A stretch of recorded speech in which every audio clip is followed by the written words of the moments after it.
peu de neige.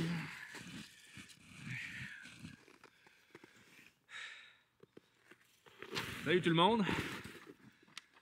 Thierry puis moi, Thierry tient la caméra. On est à Saint-Charles sur Richelieu aujourd'hui. Sur notre périple vers Sorel. Excusez-moi, je suis essoufflé, c'est écrasé de la neige. On s'en va à Sorel, puis ben, pour s'y rendre, on avait le choix entre prendre la 233. C'est le choix de Thierry. Moi j'ai dit Thierry, on a le choix entre la 233 ou le chemin des Patriotes. Puis le chemin des Patriotes, je pense que c'est une occasion, en se rendant à Sorel, de parler de nos patriotes, de parler de ce chemin-là qui longe le Richelieu, qui existe. C'est un chemin qui a été implanté pendant la Nouvelle-France. Puis évidemment, c'est là qu'il y a eu deux principales batailles pendant la rébellion des Patriotes de 1837, Thierry. Et on est à Saint-Charles-sur-Richelieu, où est-ce qu'il y a eu la deuxième, là vous ne le voyez pas, mais la deuxième bataille de la rébellion des Patriotes, le 25 novembre, c'est tout ça? Le 25 novembre 1837. Fait que c'est ici qu'on est. Il y a les présomptoires explicatifs. On va aller regarder ça. Mais à Saint-Charles, sur Richelieu, il y a eu la deuxième bataille. Ça suit la bataille de Saint-Denis sur Richelieu. Où est-ce qu'on va y aller? C'est le prochain village. Et à Saint-Charles, les Patriotes ont connu la défaite face à l'Empire britannique. On le rappelle, hein, l'Empire britannique à cette époque-là, c'est la plus grande armée au monde, c'est la meilleure armée, c'est les meilleurs soldats. Fait qu'on a eu, à Saint-Charles, c'est 250 patriotes qui se sont réunis pour affronter le colonel Witherall et ses 450 soldats. C'est une bataille qui s'est soldée par la défaite.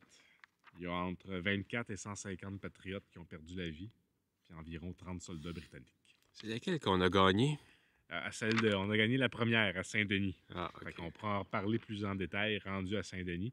À Saint-Charles, c'est une défaite. Ah. Fait que Thierry, tu veux-tu venir avec moi regarder un peu les présomptoires? OK. Tu vas avoir froid aux mains. De Burt's, si on avait pris la 233, il y a un quai en son honneur de l'autre côté du Richelieu. Le quai de Burt's. Qu'est-ce qu'il a fait? Un des premiers Canadiens qui est allé à Harvard. T'as vu ça? Non.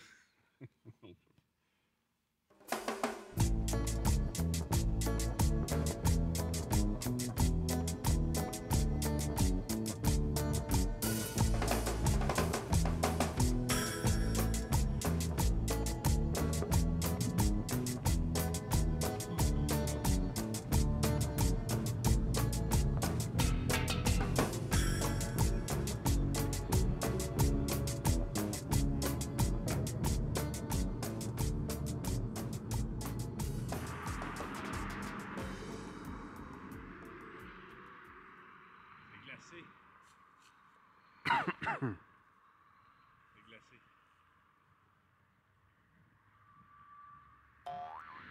Je pourrais pas vous expliquer pourquoi il y a tous ces drapeaux-là à Saint-Denis. Donc on a le drapeau du Royaume-Uni, l'Union Jack, le drapeau avec les 3 fleurs de lys, je sais pas c'est quoi. Le drapeau de l'Acadie.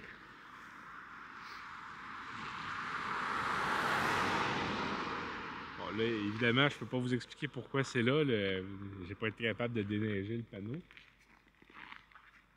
Le drapeau de la France. Il y a un panneau là, peut-être. Peut-être qu'il va nous aider. Il y a pas...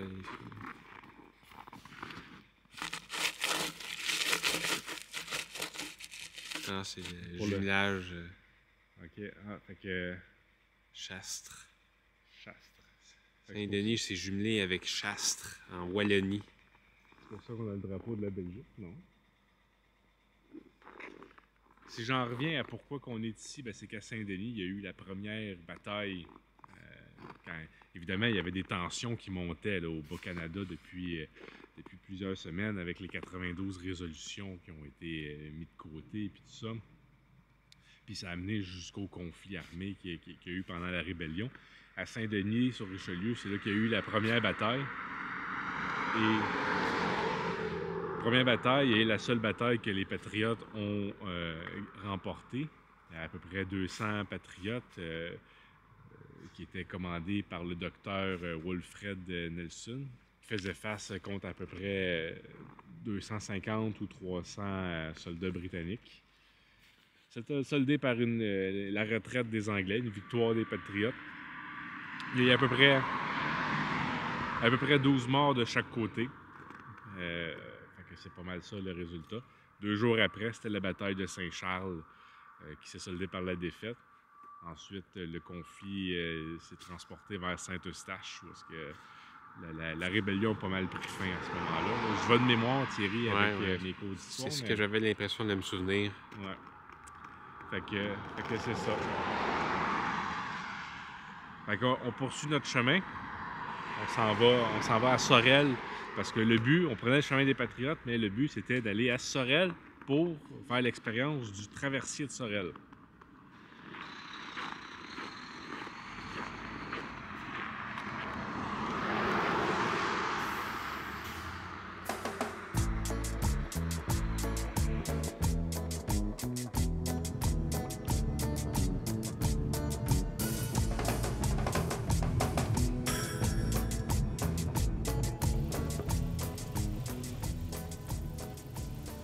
Bonjour. Aller-retour? Non, juste un aller. J'ai déjà acheté en ligne un billet. Je vais vous le laver, allez-y. On y va? Dans le parking, on OK. va scanner. Merci.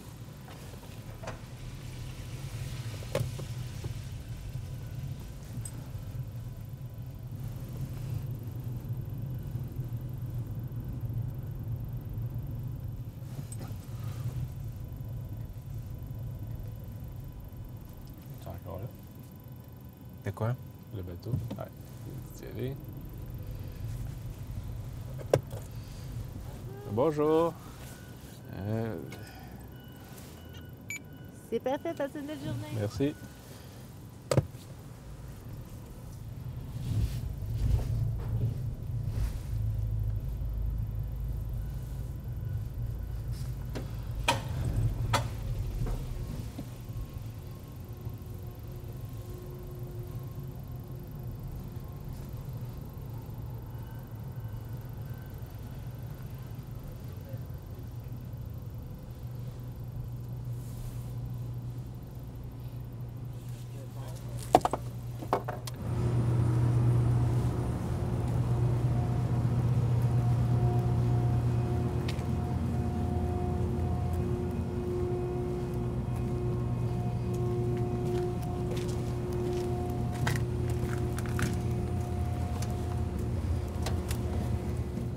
Bon, on va être bien ici, on va être seul. Là, on est sur le traversier, comment il s'appelle? Alexandrina Chalifou. Puis moi, combien de fois dans ma vie j'ai pris un traversier? Peut-être... À Vancouver. À Vancouver, ouais. Puis ça me fait tout le temps peur parce que les traversiers, c'est comme n'importe quel bateau, ils peuvent faire naufrage. C'est important quand même, à chaque fois qu'on embarque sur un bateau, d'être conscient des risques, conscient que ça pourrait être... évidemment, les eaux du Saint-Laurent en ce moment sont glaciales, il faut le rappeler.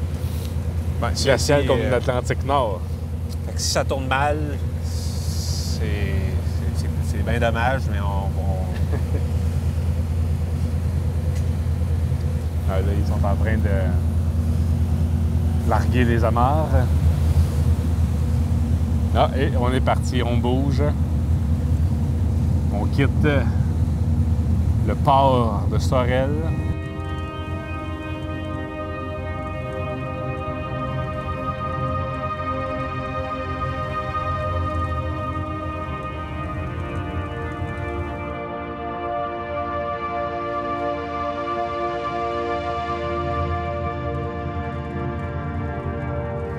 Moi, j'ai repris le traversier une fois pour aller à l'île aux Coudres. C'est impressionnant avec la glace.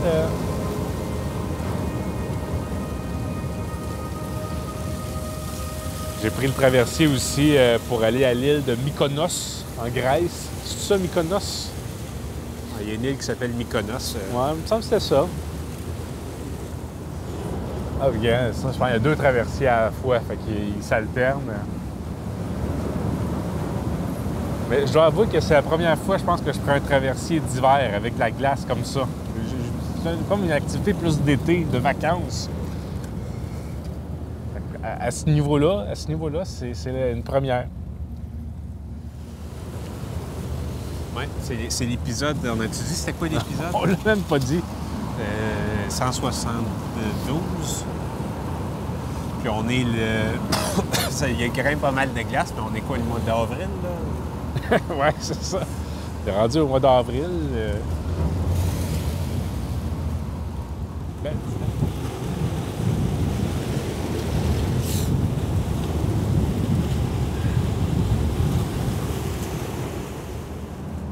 fait qu'on arrive à Saint-Ignace de Loyola, et non pas de Yo-Yo-La.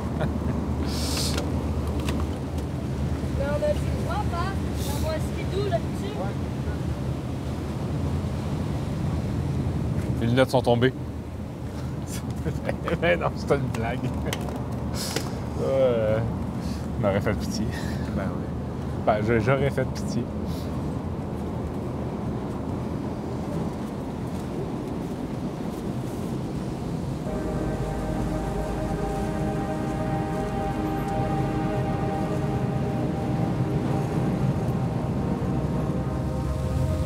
T'imagines habiter juste à côté de ça, du traversier, je passerais ma journée à regarder. Ouais.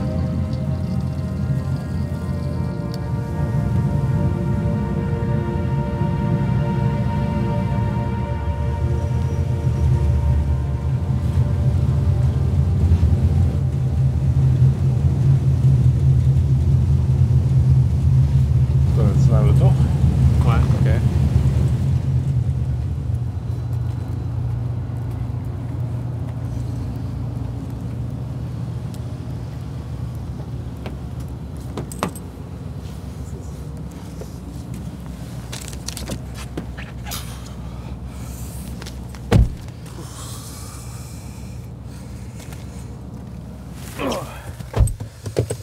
Le chauffage.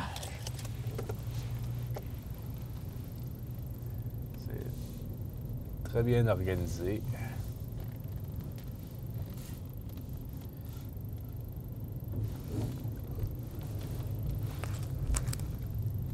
Et nous voilà sur la rive nord du Saint-Laurent. Mais je pense que pour la majorité des gens dans le traversier, c'est juste un moyen de transport comme un autre, puis qui empruntent, c'est pas à tous les jours, au moins plusieurs fois par semaine. Ce qui fait en sorte que c'est peut-être un peu moins impressionnant pour eux. Nous autres.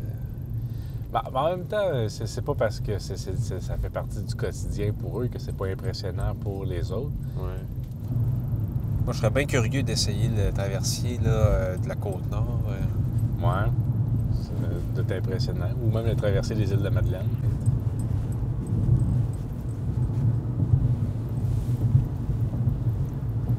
C'est combien de pancartes que ça fait que Deux pancartes. ça dit Berthierville et 3 kilomètres. Pour moi, ça ici, c'est l'inconnu. Je suis jamais venu ici.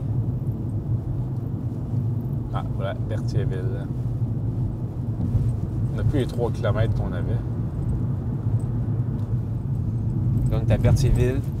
C'est la raison pour laquelle on a pris le traversier. C'est pour venir à Berthierville pour voir la statue de Gilles Villeneuve. Là, tu dis que j'ai pas à chercher. Il va être sur le bon chemin. Je peux aider. Ben, c'est le genre d'affaires qu'ils doivent annoncer, là, effectivement. C'est une des grosses attractions de la ville. C'est le musée Gilles Villeneuve. Il y a quand même beaucoup de quads. Ouais. Je l'avais dit tantôt, mais j'en rajouterai pas. Mais c'est le fun de faire un petit peu de tourisme dans le Québec. Là. Toujours agréable de découvrir la région. Ouais, c'est ça. Si on se donnait pas la peine de faire des activités On passerait jamais ici, on s'en rendrait pas compte. Puis faire ça l'hiver aussi, c'est important. Ça permet de voir un côté du Québec. Moi, je vois mon Montréal d'hiver, puis je trouve ça très beau, Montréal l'hiver. Mais le reste du Québec aussi, c'est beau l'hiver, avec les bancs de neige. C'est sûr que ça empêche de bien voir les panneaux explicatifs. Hein. On a manqué un panneau, le panneau des drapeaux. Ça, c'est un peu dommage pour ça. Excusez-moi. C'est une vilaine toux. Je sais pas, on est rendu à quelle place, là?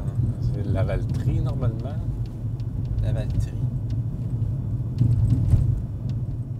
Lavaltrie, puis c'est ça, Thierry, j'ai oublié de te dire ça, c'est si on était allé en véhicule électrique faire ce périple-là, ça aurait été gratuit de prendre le traversier.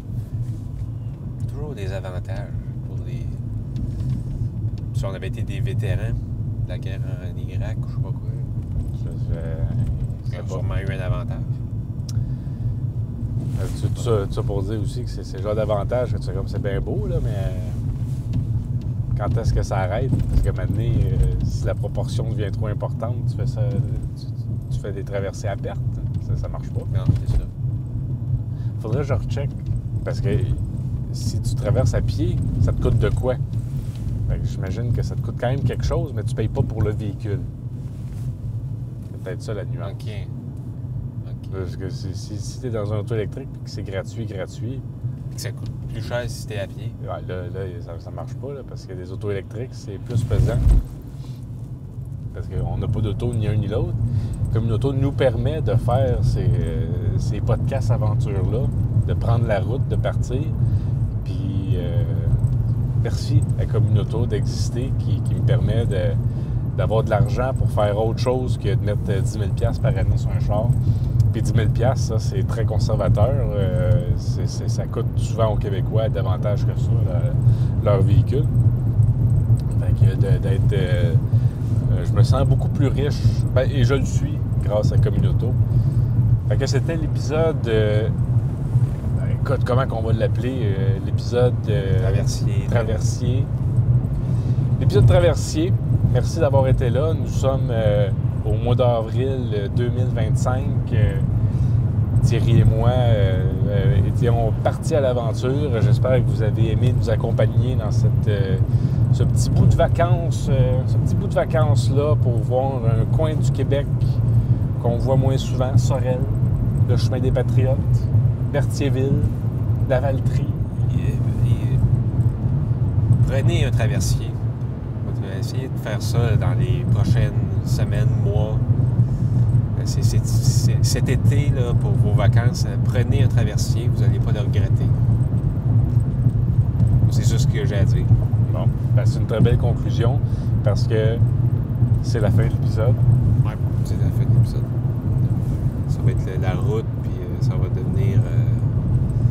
ça va comme faire un flash de lumière.